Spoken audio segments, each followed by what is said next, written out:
히스기야라는 인물이 있습니다. 유다 나라의 왕이었고, 그리고 북이스라엘과 유다 나라 두 나라를 통틀어서 하나님을 진실되게 숨겼던 몇 안 되는 왕입니다. 그래서 우리가 신앙의 구약 성경을 읽을 때에 그 역대의 왕들 중에서 정말 신앙생활 잘했던 왕을 찾으라면 그 중에 한 사람이 히스기야 왕입니다. 히스기야가 유다의 왕위에 올라서 약 29년 동안 나라를 다스립니다. 그는 유다 나라의 왕위에 오른 다음에 한결같이 그 조상 다윗의 길, 즉 다윗이 섬겼던 그 하나님을 섬기면서 다윗이 하나님의 약속을 믿음으로 걸어갔던 그 길을 걸어갔습니다. 그래서 이 열왕기서의 저자는 히스기야를 이렇게 표현합니다. 이스라엘 하나님 여호와를 의지하였는데 그의 전후 유다 여러 왕 중에 그러한 자가 없었으니 이는 곧 그가 여호와께 연합하여 그에게서 떠나지 아니하고 여호와께서 모세에게 명령하신 계명을 지켰더라. 히스기야를, 열왕기를 쓴 이 저자가 히스기야를 이렇게 평가를 합니다. 하나님 여호와를 의지한 왕, 그 다음에 여호와께 연합한 왕, 그래서 그를 여호와를 떠나지 아니한 왕, 그리고 여호와를 떠나지 아니하니까 모세에게 명령하신 계명을 가지고 있는 왕. 여호와 하나님 보시기에 신실한 히스기야 왕입니다. 그럼에도 불구하고 이 왕이 나라를 다스릴 때에 아수르 제국이 팽창하면서 북이스라엘을 이미 무너뜨렸습니다. 그리고 이 아수르 제국의 강력한 힘은 신앙이 참으로 아름다웠던, 그리고 신앙이 가장 좋았다고 할 수 있는 이 히스기야 왕이 다스리는 유다 나라까지 이제 침략을 하게 됩니다. 그래서 히스기야 왕 때에 이 왕은 아수르 제국의 세력 앞에서 위기를 만나게 됩니다. 히스기야 왕 6년, 그러니까 왕위에 오른 지 6년째 되던 해에 북이스라엘 수도였던 사마리아가 아수르 제국에 의해서 함락이 됩니다. 그리고 히스기야 왕 14년째 되던 해에 이 아수르 제국에서 18만 5천 명의 군사를 이끌고 남유다 나라를 공격을 합니다. 그러면서 이 공격을 해오면서 위에서부터 북쪽에서부터 내려오니까 유다의 성읍들 하나하나를 무너뜨립니다.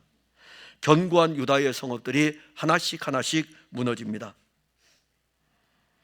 그래서 이 히스기야 왕은 이 아수르 제국하고 어떻게 하든지 간에 전쟁을 해보지 않으려고 라기스의 아수르의 왕이 머무르고 있을 때에 대신들을 보내가지고 조공을 바치기도 하고, 그래서 이 아수르의 군대를 돌이켜보려고 많은 방법들을 동원해 봅니다. 그런데 아수르의 사네립은 예루살렘을 향해서 공격 명령을 내립니다. 예루살렘 성은 순식간에 포위가 됩니다. 아수르의 군대에 의해서 포위가 되고 유다 나라는 바람 앞에 등불처럼 언제 이 나라가 무너질지 모르는 긴박한 상황이 되었습니다. 이 군대를 총지휘한, 아수르 군대를 총지휘하는 랍사게라는 장군이 히스기야 왕 앞에서 히스기야 왕이 들을 수 있도록, 아니 더 나아가면 그 신하들이 들을 수 있도록, 더 나아가면 그 백성들이 들을 수 있도록 이 유다 백성들이 들을 수 있는 언어를 사용합니다. 그러니까 자기 말을 하는 게 아니에요. 유다 말을 쓰는 거예요. 유다 말을 쓰니까 아수르 말을 쓰다 보면 유다 백성들이 네가 아무리 이야기를 해도 우리는 안 들려. 왜냐하면 언어 모르니까. 제가 여러분들에게, 저는 영어를 못하니까 다행인데, 제가 만일 여기서 영어로 설교하면 우리 중에 들을 수 있는 사람 몇 사람 되겠습니까? 죄송합니다. 여러분들을 폄하하려고 하는 것이 아니라 우리는 원래 한국말을 해야 잘 어울리는 거예요. 그래서 제가 여러분들하고 이렇게 우리말로 이렇게 설교를 하잖아요. 근데 다른 언어로 만약에 설교를 해보십시오. 우리 중에 들을 수 있는 사람들이 누가 있겠습니까? 이 아수르의 이 랍사게가 자기 말로 하면 유다 백성들이 알아듣겠습니까? 그런데 이 랍사게가 유다 말을 할 수 있는 거예요. 그리고 유다 말을 합니다. 유대인들이 들을 수 있도록 그가 막 유다 백성들에게 이야기를 합니다. 그 중에 하나가 히스기야 왕이 섬기는 하나님을 모독하는 일을 하고, 또 하나는 히스기야 왕의 명령을 듣지 말고 우리에게 항복할 것을 이야기합니다. 그런데 유다 백성들은 랍사게가 전한 이야기를 지금 듣고 있어요. 들으면서도 어느 누구도 요동하지 않고 한 말도 대답하지를 않습니다. 그 이유는 히스기야 왕이 그렇게 이야기했어요. 너희들 저 랍사게가 어떤 이야기를 하든지 간에 아무 말도 대답하지 말고, 한마디도 대답하지 말고 듣기만 하라고, 한 말도 이야기하지 말라고 합니다. 그리고 히스기야는 이제 랍사게가 전한 말을 사신들로부터 들었습니다. 자, 이제 들었어요. 여호와 하나님을 모독하는 이야기, 그리고 유다 백성들에게 항복을 요청한 이야기 다 들었어요. 이제 히스기야의 행동이 중요하겠죠. 히스기야가 과연 어떤 행동을 취하였을까? 그때 히스기야 왕이 자기의 옷을 찢어버립니다. 왕복을 입고 있었는데 이 왕복을 찢어버리고 굵은 베옷을 입고 여호와의 전을 향하여 들어갑니다. 그리고 들어가서 여호와의 전에 들어가고 난 다음에 이사야 선지자에게 지금 일어난 상황에 대해서 알려줍니다. 그리고 나서 또 어떤 일이 벌어지냐면은 이 사네립이 라기스에 머물면서, 아수리아 왕 사네립이 라기스에 머물고 있을 때에 이 사네립이 잠시 랍사게를 다시 후퇴를 시켜요. 그래서 랍사게가 사네립에게 갑니다. 그 다음에 이번에 뭘 주냐면은 이 친히 사네립 왕이 편지를 써가지고 랍사게에게 줍니다. 그래서 다시 히스기야에게 보냅니다. 그 편지의 내용은 이렇습니다. 우리가 얼마나 큰 나라를 이루고 있는지 주변의 모든 나라가 아수르 제국에 의해서 무너졌다. 그 표현 속에는 그 제국, 그 나라들이 섬겼던 신들조차도 다 굴복했고 자기를 이렇게 표현합니다.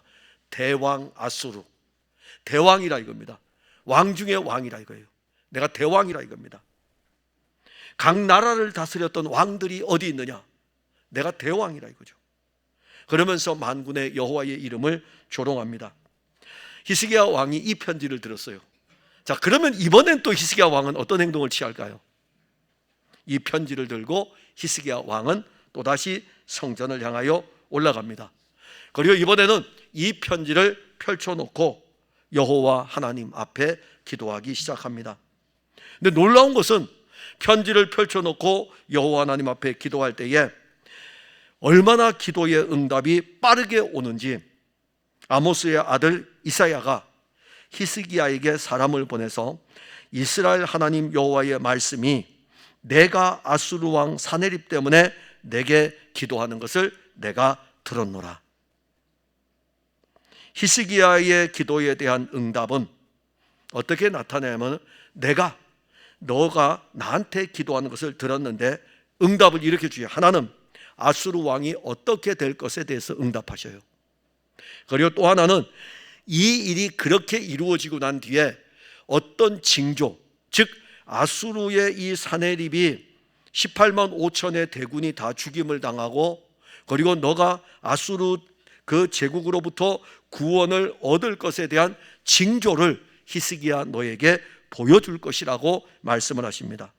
우리는 히스기야 왕이 기도함으로 받은 그 징조를 우리가 보려고 하는 것입니다. 오늘 다른 본문 보려는 것이 아니라 본문 속에서 히스기야 왕이 기도했을 때에, 위기를 만난 히스기야 왕이 기도했을 때에 하나님이 응답을 해주시는데 그 응답 가운데 하나가 아수르 제국을 향한 어떤 일들이 말씀하시고, 또 하나는 이 일들이 일어날 때에 히스기야에게 보여줄 징조를 말씀합니다. 표적을 말씀하는 거죠.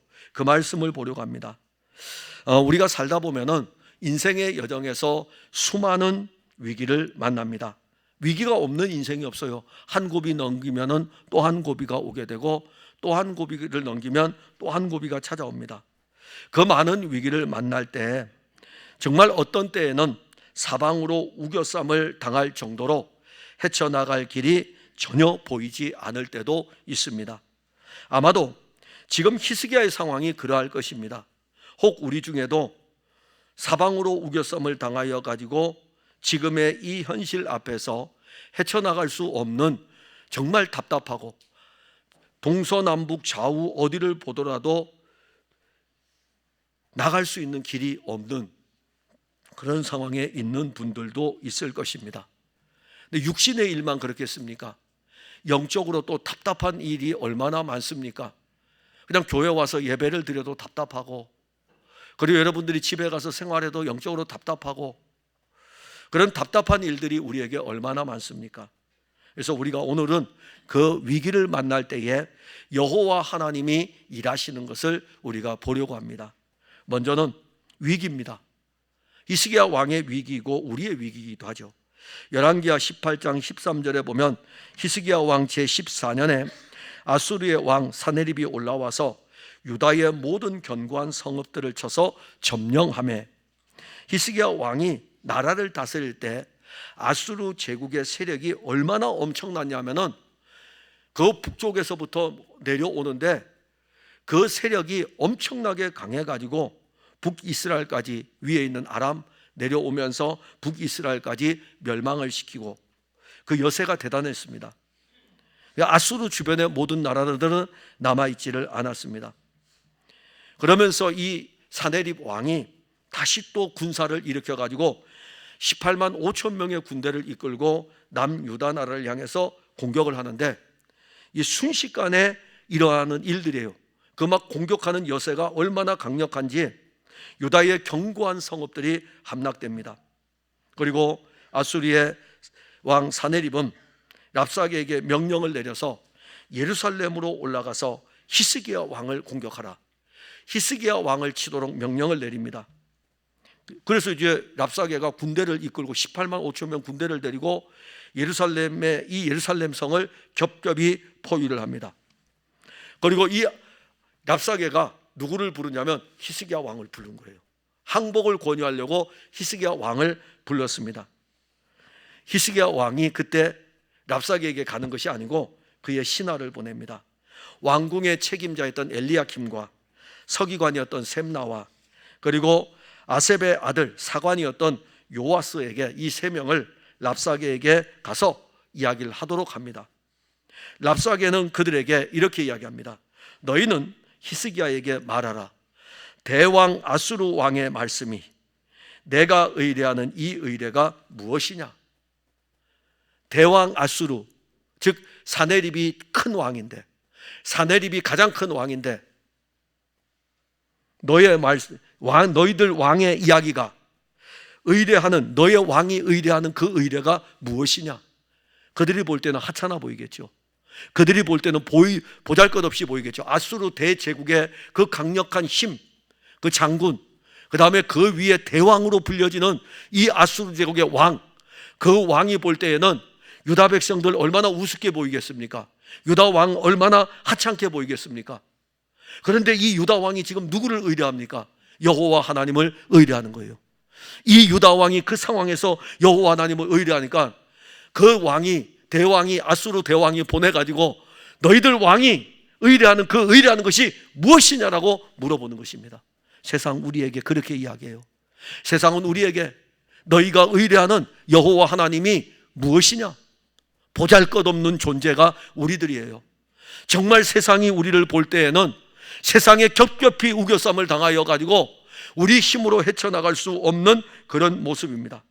그런데 이 랍사게의 말이 계속됩니다. 거침없이 되는데, 그의 말은 이제 여호와 하나님을 의뢰하는 히스기야 왕의 신앙을 공격합니다. 왕의 말씀이 너희는 히스기야에게 속지 말라.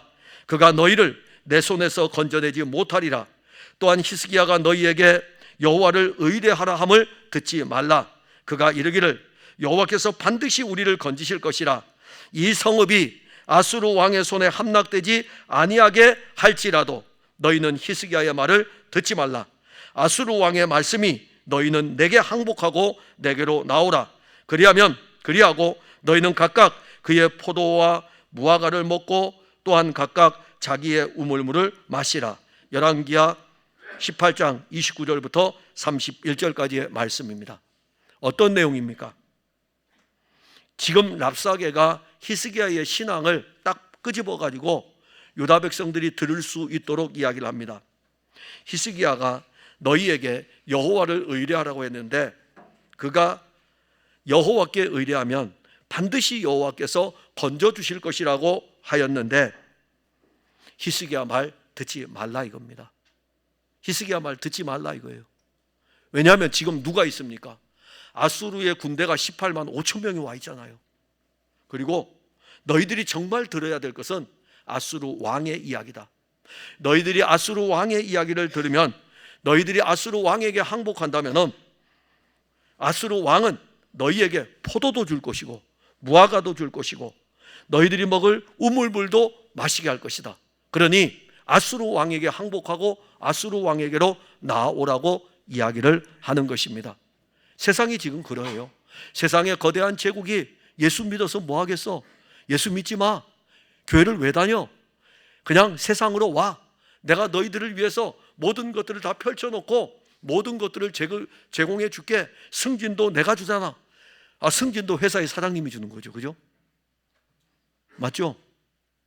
승진을 여호와 하나님이 주십니까? 사장님이 주십니까?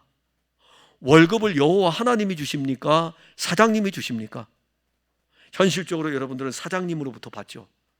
그렇기 때문에 그 사장님이 내가 너 승진시켜 줄 거야. 그러니까는 주일날도 나와서 일 좀 하고 그래. 내가 너에게 월급을 많이 줄 테니까는 주일날도 나와서 일해. 근데 내 안에는 이 히스기야 왕의 그 음성이 계속 들려진 거예요. 여호와를 의뢰하라. 여호와를 의뢰하라. 아수르 왕의 이야기를 듣지 말라. 그 음성이 들려옵니다. 근데 돈에 관한 문제만 그렇겠습니까? 세상은 우리를 그대로 내버려 두지를 않습니다. 여러분들을 신앙의 위기로 계속해서 몰고 갑니다. 지금 여기에서 히스기야 왕이 할 수 있는 일은 하나도 없습니다. 나가서 싸우려고 해도 싸울 힘이 없어요. 아수르의 18만 5천 대군이랑 싸우려고 해도 싸울 힘이 없습니다. 아수르의 이 대군이 온 천하를 집어삼킬 만한 기세로 유다 나라를 정복하려고 달려들고 있습니다. 예루살렘 성은 겹겹이 포위를 당하였습니다. 아수르의 군대를 이끄는 랍사게는 유다 백성들이 알아들을 수 있는 언어를 사용함으로 말미암아 유다 백성들을 위기와 공포로 몰아넣고 있습니다. 성문은 굳게 닫혔습니다. 언제 무너질지 모르는 긴박한 상황입니다. 이 성 안에 있는 히스기야 왕과 유다 백성들은 말로 할 수 없는 그야말로 엄청난 위기를 만난 것입니다. 예루살렘 성을 향하여 랍사게의 입에서 공격 명령이 떨어지면 아수르의 군대는 단숨에 예루살렘 성을 함락시킬 수 있을 정도로 강력한 군사력을 가지고 있습니다. 히스기야 왕이 할 수 있는 게 없어요. 그런데 히스기야 왕이 할 수 있는 게 딱 하나밖에 없습니다. 그게 뭐였냐면 이 랍사게가 사네립과 랍사게를 통해서 히스기야를 알려주어요. 여호와를 의뢰하는 왕. 너가 의뢰하는 그 여호와. 그들은 그러죠. 너가 의뢰하는 그 여호와가 무슨 힘이 있느냐 그렇게 하는 것이고, 히스기야 왕은 내가 의뢰하는 여호와는 만왕의 왕이시니까 너희들이 수많은 군대를 일으켜 왔을지라도 나는 여호와 하나님을 의뢰한다. 이 믿음이 있었기 때문에 히스기야 왕은 자기 힘으로 할 수 없는 그 상황 속에서 어디로 갑니까? 히스기야 왕이 하나님께 기도하러 가는 거예요. 하나님께 기도합니다. 그의 기도는 자기의 힘으로 아수르의 강력한 군대를 이길 수 없음을 알기에 여호와 하나님을 의지하고 하나님을 향해 이 지금의 문제를 의뢰하는 것입니다. 히스기야 왕은 랍사게가 전하여준 편지를 받아들었어요. 이 편지를 받아들고 성전을 향하여 올라가 여호와 앞에 펼쳐놓고 기도하는 것입니다. 위기를 만났을 때 기도하는 히스기야는 그가 가진 일상의 신앙입니다. 늘 여호와를 의뢰하는 신앙인이었기 때문에 이 큰 위기가 왔을 때도 기도는 당연한 것입니다. 그러니까 우리 그리스도인들에게 이런 기도에 대한 부분을 우리가 언급할 때 구하라, 찾으라, 두드리라, 간절함에 대한 열망도 있지만은 또 한 면에서는 기도에 대해서는 이런 표현도 있습니다. 쉬지 말고 기도하라. 근데 또 하나가 있어요. 무시로 성령 안에서 깨어 기도하라. 근데 이 쉬지 말고 기도하라가 쉽게 안 되죠. 무시로 성령 안에서 깨어 기도하라가 잘 안 되죠.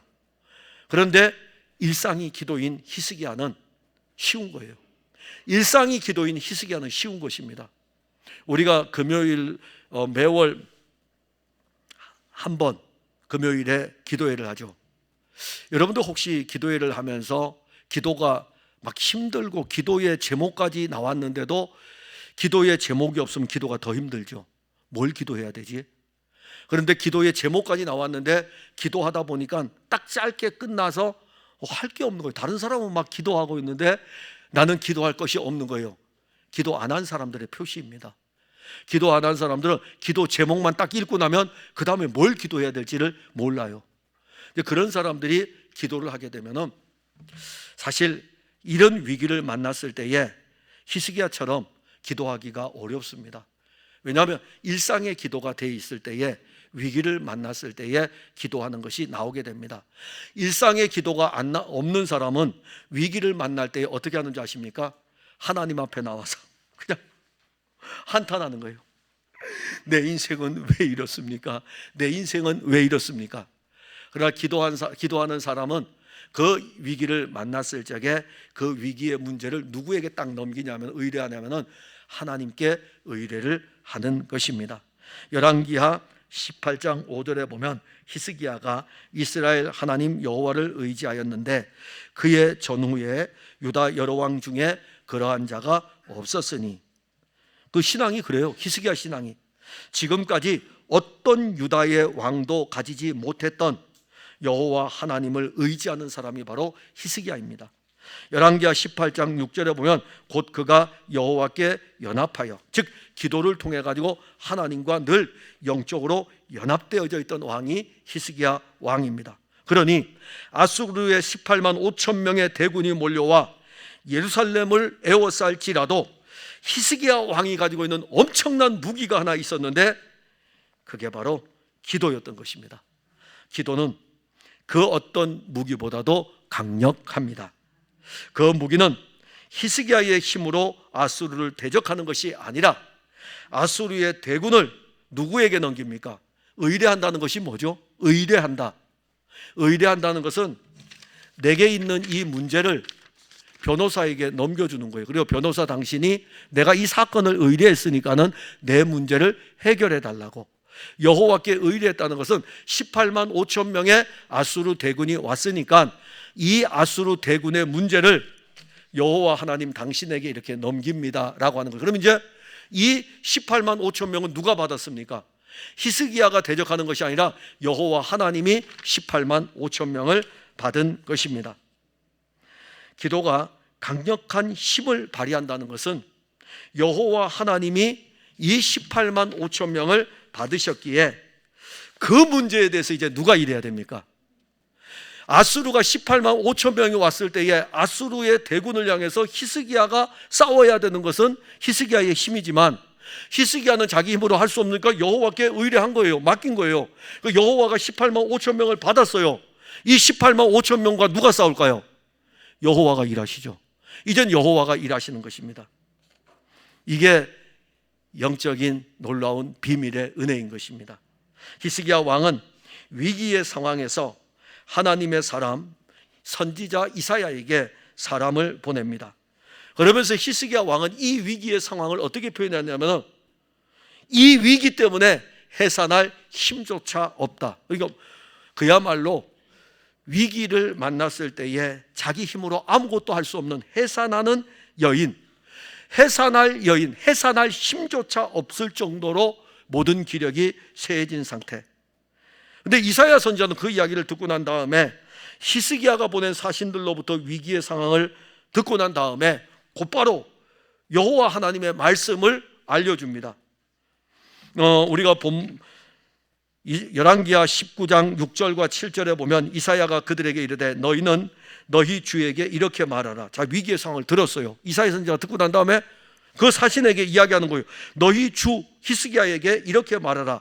여호와의 말씀이 너는 아수르 왕의 신복에게 들은 바 나를 모욕하는 말 때문에 두려워하지 말라.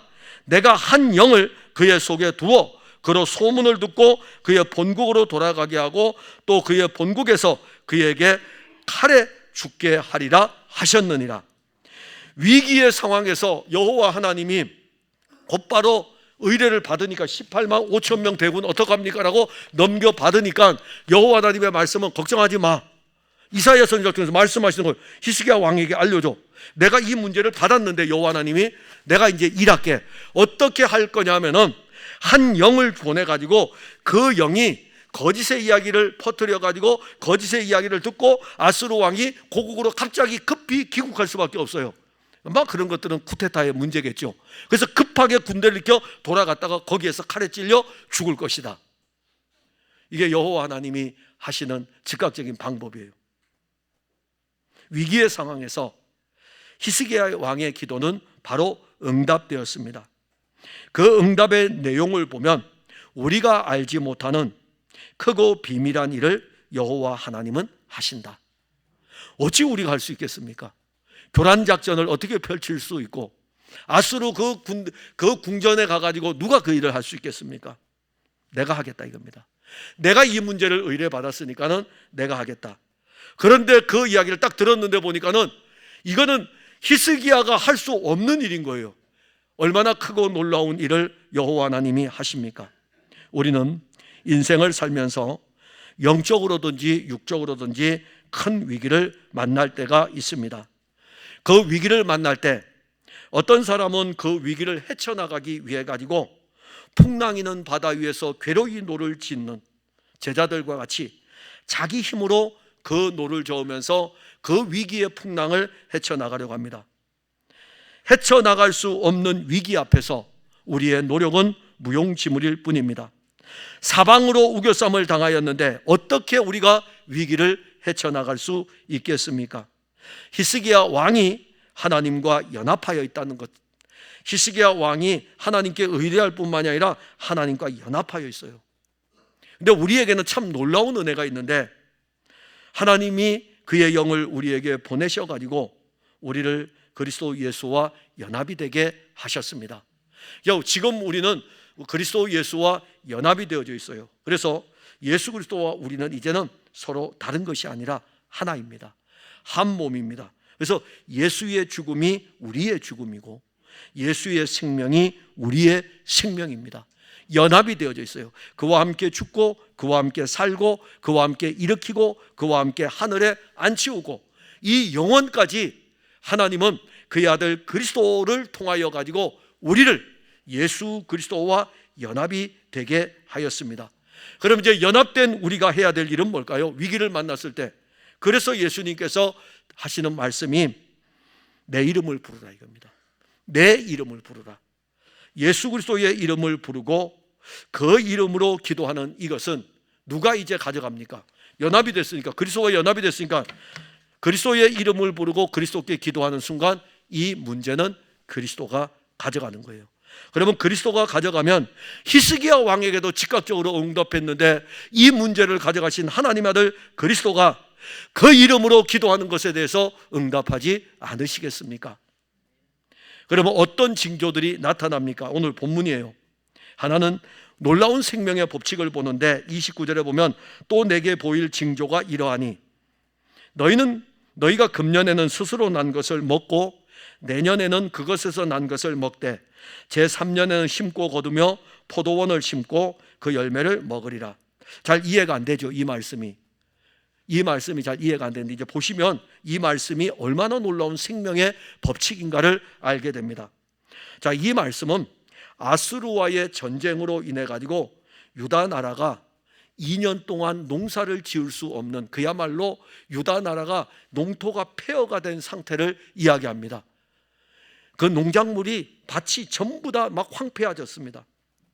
아무것도 할 수 없는 상태인데 2년 동안은 농사를 지을 수 없지만 3년이 되면은 농사를 지을 수 있도록 회복해 주실 것에 대해서 말씀합니다.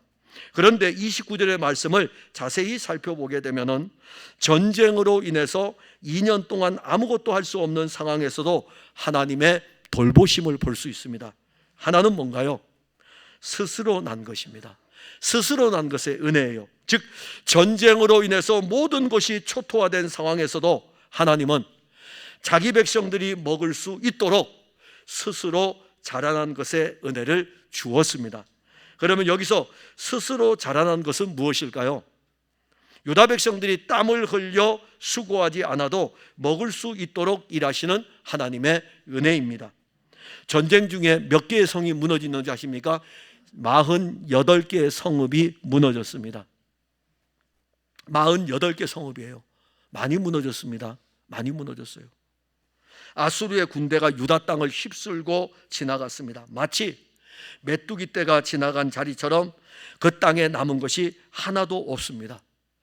스스로 자라난 것을 먹도록 하나님은 아무것도 남아있지 않는 그 땅에 스스로 자라나게 하셔가지고 자기 백성들이 먹을 수 있도록 돌보아 주었습니다. 이 유다 백성들은 아무것도 뿌리지 않았습니다. 그런데 스스로 자란 걸 먹었고, 근데 그 다음 해가 됐는데 그 다음 해가 어떤 해였을까요? 그 다음 해가 안식년이었어요. 자, 안식년입니다. 여러분들 어떻게 할까요? 이제 뭔가 올라오는 것 같으니까 농사를 짓고 싶지 않겠어요? 이게 신앙의 아주 중요한 맛입니다. 뭐냐면 안식년이 되었는데, 안식년은 원래 농사를 지으면 안 됩니다. 6년 동안 일하고 안식년은 그대로 두어야 됩니다. 밭을 그대로 두어야 돼요. 이 밭을 그대로 두면은 이 밭에서 자라나는 곡식들 있죠. 이것들은 누구의 몫이 됩니까? 나그네의 몫이 되고, 고아들의 몫이 되고, 과부들의 몫이 되고, 가난한 자들의 몫이 되게 됩니다. 근데 그 다음에 2년째가 됐을 때 안식년이 된 거예요. 농사를 지을 수 없습니다. 그대로 두는 거죠. 그래서 유다 백성들은 그대로 둔 그 땅에서 난 것을 이제는 먹게 됩니다. 이것은 안식년에 베풀어 주시는 은혜입니다. 아수르 군대가 이제 물러가 있잖아요. 3년째가 되었습니다. 이때부터 유다 백성들은 3년째가 될 때부터는 유다 백성들이 심었고, 그리고 유다 백성들이 심은 것에 대해서 거두고, 그리고 포도원을 만들고 포도원을 심고 그 열매를 먹었습니다. 심고 거두는 추수의 법칙이 3년째부터 유다 백성들에게 이루어졌습니다. 아수르 군대는 물러갔고 이전에 누렸던 삶으로 다시 돌아왔어요. 심고 거두는 원리를 따라 먹고 마시는 풍요로움을 즐겼습니다. 우리는 그리스도 예수 안에서 놀라운 생명의 법칙을 가지고 있습니다. 뭐냐면 첫 번째는 아무것도 할 수 없는 우리들에게 하나님은 그리스도 예수를 통해서 그리스도 예수를 먹고 마시는 은혜를 주었습니다. 아무것도 할 수 없는 우리들에게 하나님은 그의 아들 그리스도를 주었습니다. 그런데 한 해가 지났어요. 자, 하나님의 아들 그리스도 예수를 주어서 먹고 마시는 은혜를 주었는데 한 해가 지났더니 그 한 해가 어떤 해라고요? 안식년이었습니다. 우리의 신앙은 이제 어디로 나아갑니까? 안식의 평안을 누리게 되고 우리 안에 심겨진 그리스도를 먹고 마시는 은혜를 누리게 됩니다. 3년째가 됐어요. 우리도 이제는 영적으로 성장하여 가지고 생명의 농부가 되었고 생명의 나무를 심고 거두고 그 열매를 따먹는 은혜를 입었습니다. 우리를 애워싼 우리 주변의 수많은 세력들, 권력, 정치 권력, 재물, 사람 관계, 수많은 것들이 우리 앞에 있다 할지라도 우리에게 주시는 주님의 생명의 법칙의 은혜는 해가 가면 해가 갈수록 더욱더 풍성해집니다. 더욱더 풍성해져요. 우리의 신앙도 한 해가 지날 때에는 스스로 난 것을 먹고 또 한 해가 지나면 그 먹으면서 이제 그 땅에서 자라는 안식의 은혜의 생명의 맛을 알게 되고, 그러니 그 신앙이 더 자라가다 보니까는 우리가 심을 수 있도록 그 은혜를 공급하여 주셔가지고 더 풍성함을 맛보게 해주십니다. 이게 하나님의 아들 그리스도께서 우리에게 베풀어 주신 생명의 법칙입니다. 육신의 법칙도 잘하죠. 우리 주일학교 영아부 친구들 좀 있으면 이제 이 친구들이 초등부로 올라가서 예배를 드리게 될 텐데 이 아이들 보세요. 하루가 다르게 크지 않습니까? 하루가 다르게 커요. 어느 순간에 아이들이 벌써 초등학교를 다니고 초등학교 다녔던 아이들은 어느 순간에 벌써 SFC 운동원이 돼 있고 부모가 밥을 떠먹여 주었는데 어느 순간 자기가 숟가락질하기 시작하고 육신의 음식을 먹으면서 자라는데 하물며 영원한 생명의 말씀이신 그리스도가 우리의 양식인데 그 양식을 한 해 먹고 그 양식을 먹으면서 은혜의 풍족함 속에서 참 안식을 그리스도 안에서 누리면 그 말씀이 우리 안에 자라가서 그 말씀의 단단한 식물을 이제는 우리도 먹을 수 있도록 그렇게 자라가지 않겠습니까? 그게 생명의 법칙입니다. 자라가는 것입니다. 마지막으로 우리가 보는 것은 생명의 열매입니다. 30절에 보면 유다 족속 중에서 피하고 남은 자는 다시 아래로 뿌리를 내리고 위로 열매를 맺을지라. 자, 이 말씀 이제 또 그냥 보면 여러분들이 어려워요. 아수르 제국이 48개 성읍을 함락시켰죠. 그 중에 죽은 자들이 많습니다. 포로로 끌려간 사람들도 있어요. 전쟁이 일어났으니 죽은 자들도 많죠. 포로로 끌려간 사람들도 있습니다. 그리고 그 제국이 아수르 제국이 침략할 때에 그 전쟁에서 피하여 살아남은 자들도 있었습니다. 성경에서 남은 자는 굉장히 중요합니다. 남은 자에 대한 영적 사상은 전쟁에서 목숨을 구한 자를 이야기하는 것이 아닙니다. 남은 자는 아브라함과 이삭과 야곱의 하나님이 이루실 그 약속을 믿음으로 남은 자들을 가리킵니다. 즉 그 남은 자들은 모든 것이 베어서 없어질지라도 그 그루터기가 남는 것 같이 남은 자는 중요한 사상이에요. 이사야서 6장 13절에 그 중에 10분의 1이 아직 남아있을지라도 이것이 황폐하게 될 것이나 밤나무와 상수리나무가 배임을 당하여도 그 그루터기는 남아있는 것 같이 거룩한 씨가 이 땅의 그루터기니라. 이 거룩한 씨가 이 땅의 그루터기, 남아있는 그루터기, 이 거룩한 씨는 아브라함의 후손으로 이 땅에 오실, 아브라함과 다윗의 자손으로 약속대로 이 땅에 오실 하나님의 아들을 이야기하는 것이고, 이 거룩한 씨는 하나님의 아들이 육신을 입고 와서 살아가는데 그 하나님의 아들이 육신을 입고 살아가는 그 믿음을 가진 사람들, 즉 아브라함의 영적인 후손들이 바로 남은 자들이고 거룩한 씨입니다. 이 남은 자들은 어디로 뿌리를 내립니까? 아래로 뿌리를 내린다. 여기 아래로 뿌리를 내리는 것은 무엇을 가리킵니까? 육신을 입고 이 땅에 오신 하나님의 아들 그리스도 예수에게 뿌리를 내리는 것입니다. 베드로는 예수님을 그리스도시요 하나님의 아들이라고 했습니다. 하나님의 아들이 육신을 입고 이 땅에 왔을 때, 하나님의 아들이 하늘로부터 이 땅에 왔을 때 베드로는 이 하나님의 아들 예수를 향해 가지고 주는 그리스도시요 살아계신 하나님의 아들입니다라고 하면서 그 예수에게 뿌리를 내렸습니다. 그때 예수님께서 베드로의 신앙의 고백을 축복하십니다. 또 내가 내게 이르노니 너는 베드로라. 내가 이 반석 위에 내 교회를 세우리니 음부의 권세가 이기지 못하리라. 골로새서 2장 6절과 7절에 그러므로 너희가 그리스도 예수를 주로 받았으니 그 안에서 행하되 그 안에 뿌리를 박으며, 그리스도 예수 안에 뿌리를 박으며 그리스도 예수 안에 뿌리를 받고 거기에서 세움을 받도록 이렇게 말씀을 합니다. 육신을 입고 이 땅에 오신 하나님의 아들 예수 그리스도에게 뿌리를 내리면 신앙은 흔들리지 않습니다. 결코 안 흔들려요. 바람이 불고 창수가 일어도 반석 위에 지은 집은 무너지질 않습니다. 그 반석이 누구입니까? 그리스도 예수이고, 이 그리스도 예수에게 뿌리를 내리게 되면 이제 남은 것은 하나예요. 어떤 위기의 상황에서도 흔들리지 않으니 열매를 맺게 되겠죠. 어디로 열매를 맺습니까? 위로 열매를 맺을 것이라. 하나님의 아들이 육신을 입고 오신 것은 하늘의 것, 위의 것을 주기 위함입니다. 하늘의 것, 위의 것으로 풍성한 열매를 맺는 것은 육신을 입고 이 땅에 오신 그리스도에게 깊이 뿌리를 내릴 때 일어나는 것입니다. 우리 하늘의 열매를 맺고 싶죠. 땅의 열매는 수고하고 땀 흘리면서 주님이 우리에게 주신 일반 은총이잖아요. 이거는 불신자들에게도 줍니다. 하나님은 이른 비와 늦은 비를 믿는 사람에게만 주는 것이 아니라 불신자에게도 주셔요. 그 하나님이 햇빛을 선인과 악인에게 다 주십니다. 그래서 우리는 이 땅에서 살아갈 때에 하나님이 주신 일반 은총을, 신자와 불신자의 차이점, 신자는 하나님이 주신 것을 아는 것이고 불신자는 하나님이 주신 것을 모르는 것이고, 우린 신자잖아요. 우린 믿고 있기 때문에 이 모든 것이 하나님으로부터 왔는데, 문제는요, 위로 열매를 맺는 것, 이걸 우리가 할 수 있을까요? 위로 열매를 맺는 것. 그럼 위로 열매를 맺는 것은 여러분들이 그리스도에게 뿌리를 내릴 때 열매는 위로 열리게 됩니다. 우리 믿음은 그리스도의 터 위에 세워졌습니다.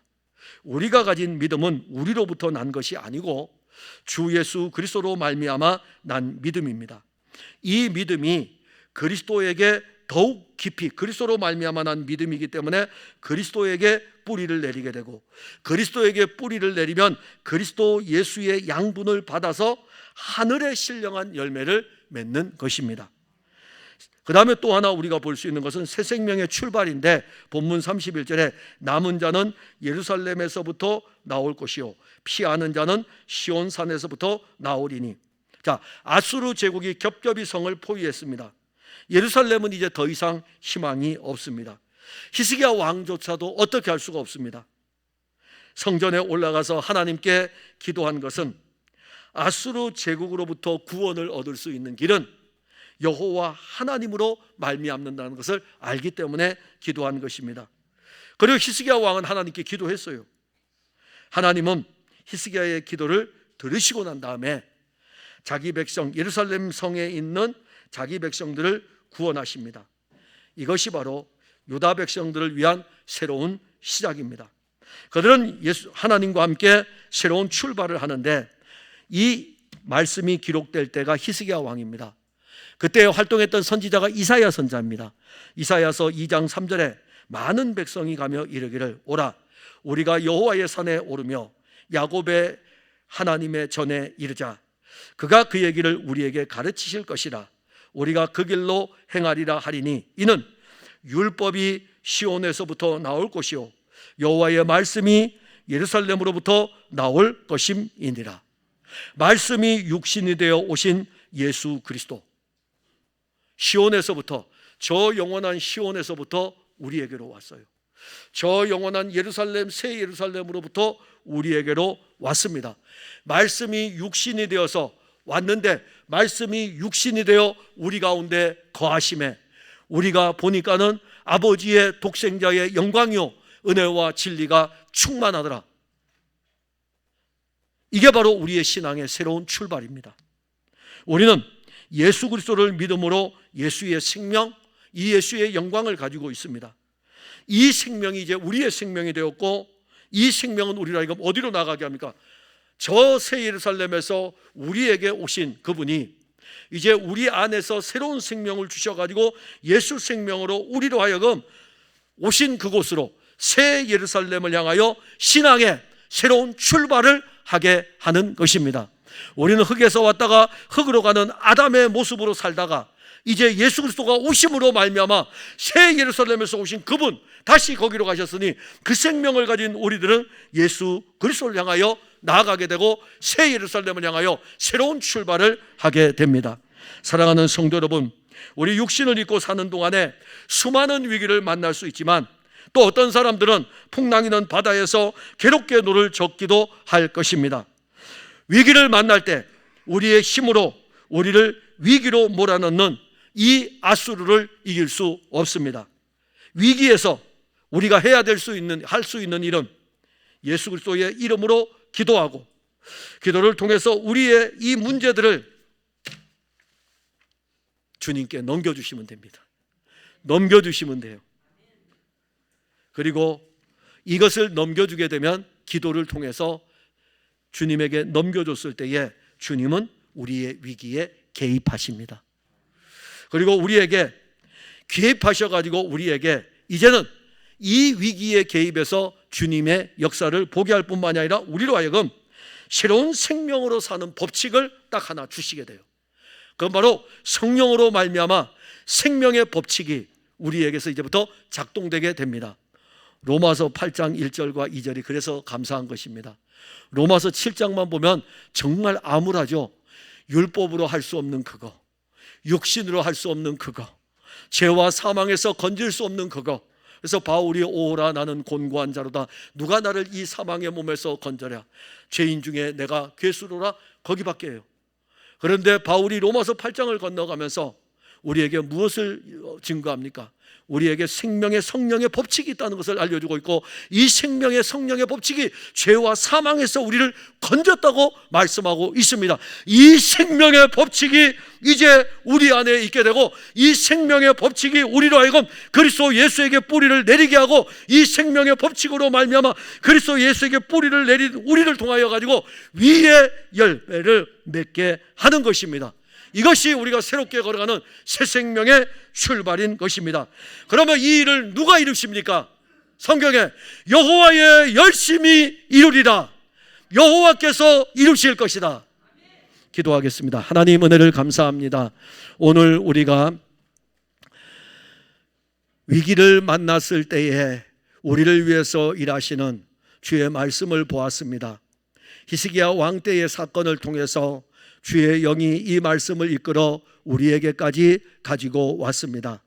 사랑하는 성도들이 많은 위기를 만나고 지금도 그 위기 속에서 어떻게 헤쳐나갈지 알지 못할 때에 그 문제를 여호와 하나님께 의뢰하며 그분에게 넘겨주고, 그리고 그 넘겨준 것을 가지고 하나님께 기도하면서 하나님의 열심히 그의 아들 그리스도를 통해서 이루신 것을 믿음으로 보게 하시고, 하나님의 열심히 이루시는 생명의 법칙과 생명의 열매와 생명의 새 출발의 은혜를 맛볼 수 있게 하여 주옵소서.